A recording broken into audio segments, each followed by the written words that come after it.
جناب نبی کریم علیہ السلام مبارک فرمائی کہ اللہ رب العالمین فرمائی اعددت لعبادی الصالحین ما لا عین رأت ولا اذن سمعت ولا خطر على قلب بشر.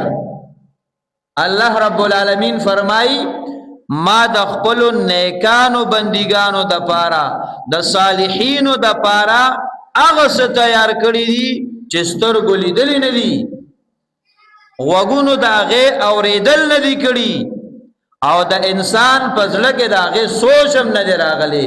داسې نعمتونه الله رب العالمین تیار کړي دي، ناشنا او عجیبه خوشحالی الله پاک تیاری کړي دي.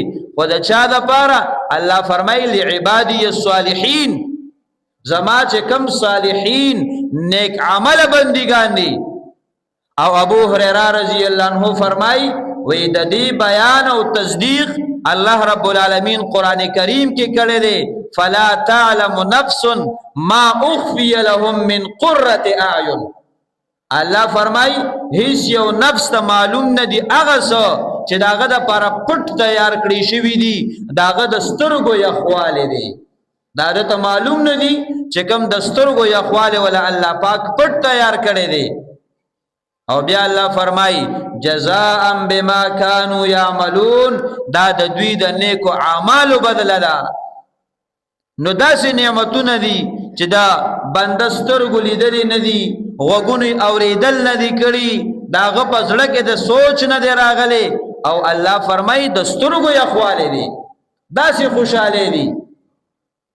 او دا الله پاک دغه نیک عمل کوونکو د پاره تیار کړی دي.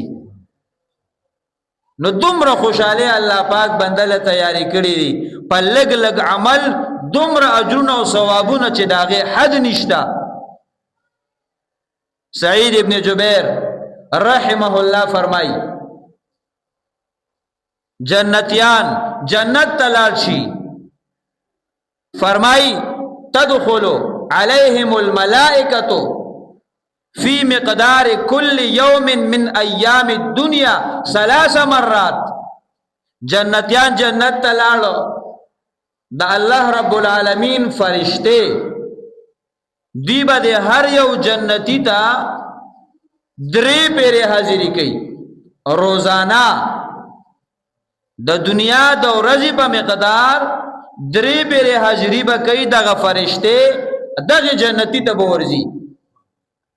او فرمای معهم التحف، پر تشتور نزی فرشته د ځان سره به تحفه اغستی، او دا تحفه به ولا چا ور کړی؟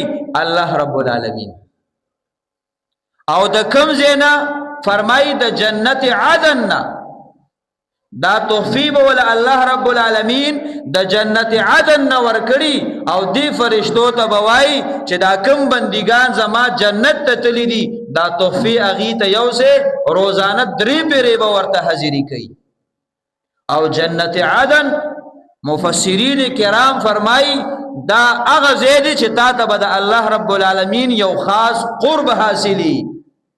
دا دا انبیاء کرام علیهم السلام او دا اعلی طبقه خلق زیره، دا دا غوی جنت دی، دا اعلی زیره. اقا زی که اللہ کم نعمتون تیار کردی دی، او فرشتے بیدق کے جنتیانو توڑی. او سعید ابن جبیر رحم اللہ فرمائی ویوم دا مصداق تدی آیت مبارکہ فلا تعلم نفس ما اخفی لهم من قرة اعین جزاء بما كانوا يعملون. دا نعمتونه او د سترګو یخوالی هغه دغه تحفې دي چې الله تیاری کړی دي، او فرشتې به حاضری کوي، او دا تحفې به دغه جنتیانو ته میلاویږي. نو داسې خوشحالی، داسې عزتونه، داسې انعامات د الله رب العالمین دای ما تعالی تیار کړی دي. الله پاک د خپلو بندګانو له تیار کړی دي، دا د بل چا لپاره نه دي، دای زما او ستا لپاره تیار کړی دي.